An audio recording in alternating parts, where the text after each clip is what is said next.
What if I told you our fear of migrants has nothing to do with immigration and everything to do with cake? I'm Rachel, I'm a public and social policy consultant, and I want what I know to be what you know.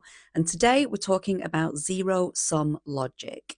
So zero-sum logic is the belief that one person's gain automatically means someone else's loss. It's actually a cognitive shortcut that your brain uses when you feel threatened, stressed, or if you live a long time with scarcity.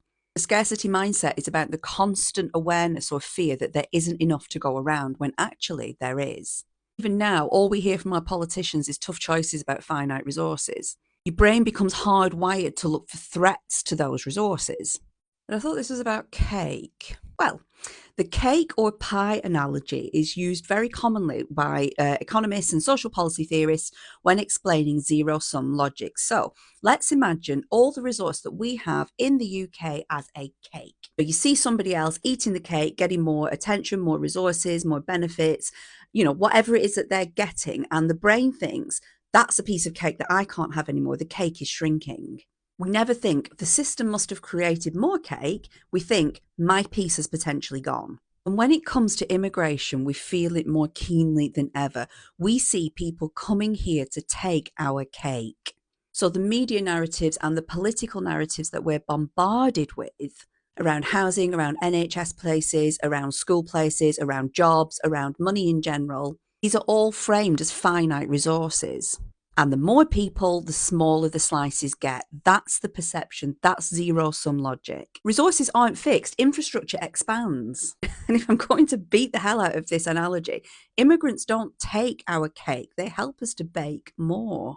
They staff the NHS, they work in care homes, logistics, hospitality, farms. They pay taxes, they fill labour shortages, and they increase spending in our local economies. But we do feel stretched. Our systems are underfunded and they are failing. But this has got nothing to do with other people taking pieces of our imaginary cake and everything to do with the austerity neoliberal logic that has crashed these services on purpose so that, amongst many things, we would experience a scarcity mindset and be very susceptible to zero-sum logic arguments that play to our deep-seated fears that somebody else is coming for our cake. Completely true of cake. If this was a real cake, it's true. There's only so much cake, sadly, to go around. But that's not how economies work. It's easy to manipulate. The fear of loss is predictable.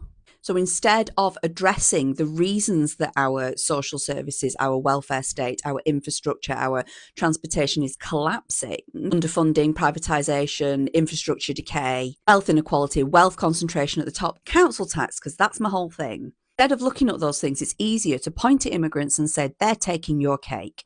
It diverts our anger away from the people who messed with the recipe and shrank the cake in the first place and towards people who had absolutely nothing to do with this. Doesn't want more cake. Like, cake is awesome. Immigration isn't the threat. Scarcity is the threat. Zero-sum logic is the threat. So think about it. Think critically. Next time you hear these things, think, are they actually coming and taking these things? Or have I been trapped in a scarcity mindset with zero-sum logic and it's actually cake that doesn't exist in the first place? We've been primed over decades, and even today I've been watching the news and seeing politicians talk about things as though they are finite. And I know that they know that it isn't. When you understand the cake was never real to begin with, your fear starts to slip away. We can get out of this mindset. We can realise that we have been manipulated into believing that people are coming here for our resources and that those resources are fixed, finite and scarce. I really just want to go back to enjoying cake. Policymakers know this. They know how to manipulate the narrative. They know exactly what they're doing. We need better policy.